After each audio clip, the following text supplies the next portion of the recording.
Hey everybody, it's Dr. Sam Robbins. Today I'm going to discuss the best juice for lowering high blood pressure and hypertension. I'll give you the exact formula, the fruits and vegetables that will make this juice, and you can go ahead and get started today. Now, I've talked about problems with high blood pressure in the past, how it's called the silent killer because there are no real symptoms letting you know that you have hypertension, unless you basically have to take, blood pressure readings throughout the day. And I've talked about how high blood pressure can cause a stroke or heart attack. And having hypertension can also cause fatigue, brain fog, and actually memory problems. High blood pressure is also known to cause erectile problems and prostate issues for guys. In fact, hypertension also accelerates hair loss. Simply put, high blood pressure accelerates aging, and one of the primary causes of hypertension are the negative changes in your hormones due to aging. However, it's also very fixable and you do not need drugs. In fact, a combination of 7 specific fruits and vegetables can dramatically lower high blood pressure, and you can eat these foods separately or you can blend them into a juice or smoothie. So that's what I'll just get discussing today with you. So let's get started with the vegetables first. Now, as you know, vegetables are always a part of a healthy diet. Now, a couple of my favorites for lowering blood pressure is kale and spinach. These are the leafy green vegetables. Also celery. The next vegetable to add into this blender is celery. They have almost no calories, which is great. However, they're great for lowering blood pressure because they work similar to calcium channel blocking drugs, but with no negative side effects. Unfortunately, you do need to consume a lot of them to get maximum benefits for lowering blood pressure.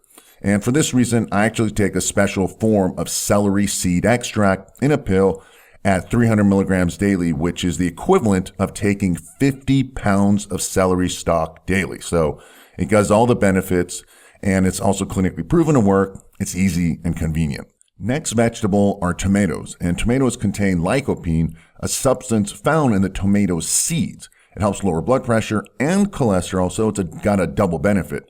And I personally like the little baby grape tomatoes. However, if you're not a fan of tomatoes, then you can take lycopene extract at about 40 milligrams daily.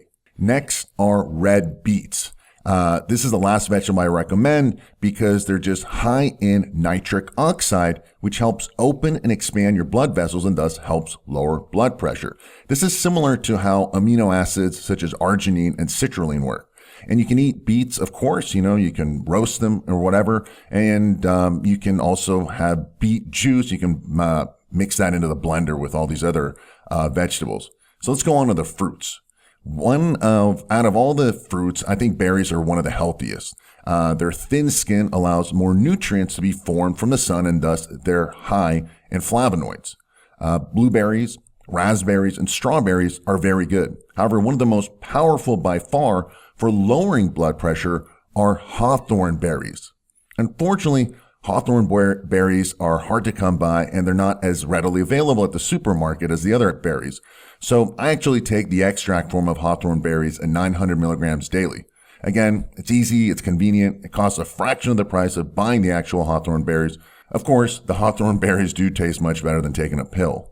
The next fruit are grapes, and I love grapes. And grapes, similar to berries, have thin skin and are rich in healthy protecting antioxidants, including resveratrol and flavonoids. Now, these antioxidants are found mainly in the skin, the stem, the leaf, but most abundantly in the seeds of the grapes rather than their pulp. The dark red and the purple grapes have higher antioxidants than white or green grapes. And this is primary reason why red wine has some blood pressure lowering positive effects because of the grapes. Now, the main problem with grape or grape juice is that it's just high in calories and sugars, which can spike up your blood sugar and insulin levels, which can then indirectly actually increase blood pressure. So you want to always maintain healthy blood sugar levels. So keep an eye on the calories with the grape juice. Try not to consume more than 1 cup daily. So limit it to just 1 cup daily. Or you can do what I do. I take grape seed extract at 300 milligrams daily. Again, it's very potent. It's clinically proven. It's easy and convenient. And again, has no calories. Finally, let's talk about one of my favorite fruits, especially when it comes to lowering blood pressure, and that's pomegranates. Now they taste great. It's yummy. It's a little bit tangy and sweet at the same time. And I add actually a little bit of salt to it, so it makes it taste even better. Unfortunately, it is a very messy fruit and it is time consuming to take apart each of the little seeds. So it's easier to just drink the juice. However, just like grape juice, it is high in calories, the pomegranate juice. So make sure you limit it again to just 1 cup daily, and also make sure you read the label to make sure that it doesn't contain any added sugars. It's just going to be pure pomegranate juice, just like the pure grape juice. Alternatively, you can take pomegranate extract at 200 milligrams daily, again, which is what I do. As you can tell, I'm all about convenience and ease, because if it's too difficult, I won't stick to it long term. And this is, I think, how just most of us are. So there you have it, the 7 best vegetables and fruits for lowering blood pressure. Now you can make this into one big juice or smoothie and drink it daily. However, again, if you don't want to go through all the trouble of buying all the fruits and vegetables and blending and cleaning it every day, which most people don't, they simply don't stick to it longer than a week or 2 or a month, then you can just visit the link below in the description area and use the same formula that my family and I use to lower blood pressure naturally, because we have a family history of high blood pressure. And the formula contains all these ingredients plus additional vitamins and minerals. It's clinically researched. It has over a 10-year proven track record for effectiveness and safety. However, no matter what you do, please make sure you do something to improve your blood pressure today. If you aren't already, make sure you subscribe to this channel and then click the bell icon. Thanks for listening and have a happy and healthy day.